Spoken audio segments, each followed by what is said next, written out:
Alright, hello everybody, welcome back to the channel. Here I am again, sitting in the closet with my phone, as is the norm. Today I'm going to be doing something a lot different than what I've been doing, something I'm a little bit excited about.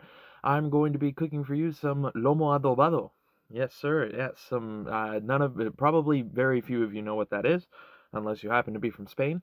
But, in honor of the recent victory of Spain at the World Cup, I wanted to make something that was Spanish, uniquely Spanish, and here we go. So, Lomo Adobado, a little bit of background on it. It's a delicious little easy meal that you can have. It generally comes pre-marinated in Spain, and here, obviously, that isn't an option.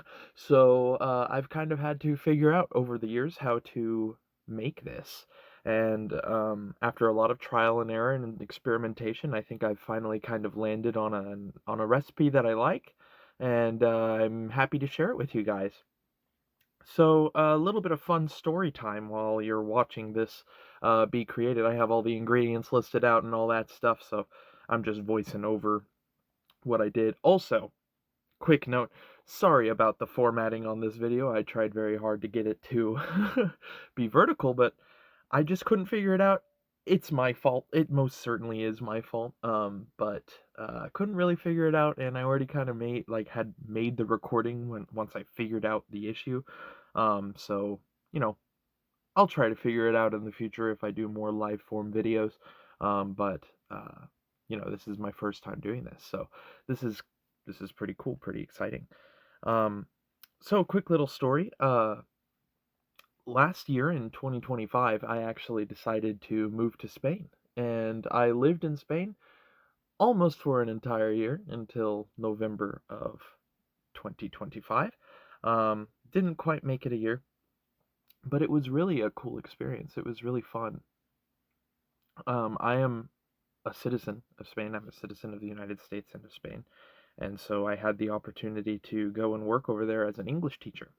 And that was interesting. That was certainly a good time. And, I've got lots of stories about the kiddos and stuff like that. But I kind of want to stick more to like what my day-to-day life was like.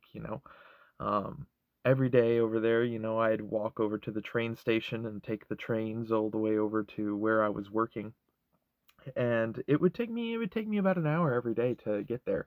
And here in the United States, I just drive everywhere. Everywhere is like 15 minutes from my house. It's pretty simple. Um, but you miss that. You miss that. You miss the ability to just kind of sit there and do nothing.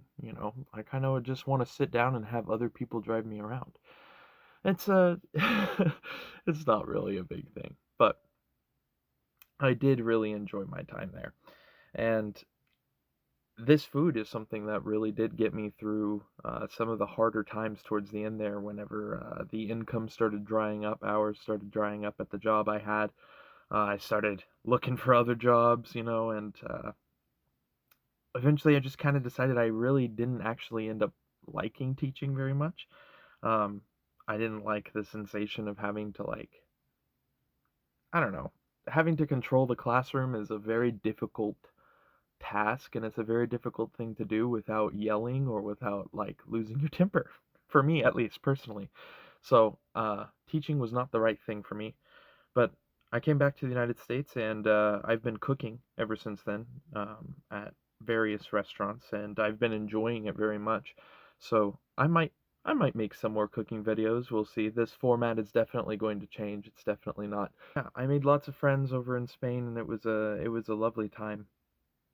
But yeah, so lomo adobado, what I would cook it with, I would mainly suggest that you do like some French fries and some fried eggs with it. I know it sounds unhealthy as heck, but it's very satisfying. It's got some good protein. That pork's gonna be juicy and flavorful, and yeah, it's a fantastic option as well. So you'll notice that I made a whole bunch, and I'm not actually going to be cooking all of that as of right now. Most of it I'm going to package into 2 or 3 loins apiece. I'm going to put into the freezer, and as I'm hungry for it, I'll take it out of the freezer and just cook it up real quick.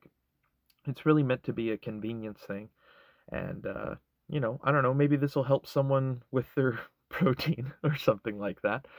Pork loins are also pretty cheap, especially the thinly sliced ones. It's good to get the thinly sliced ones because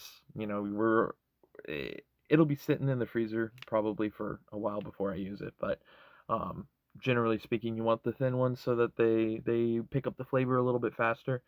Um, I bet you could do it with an entire pork loin.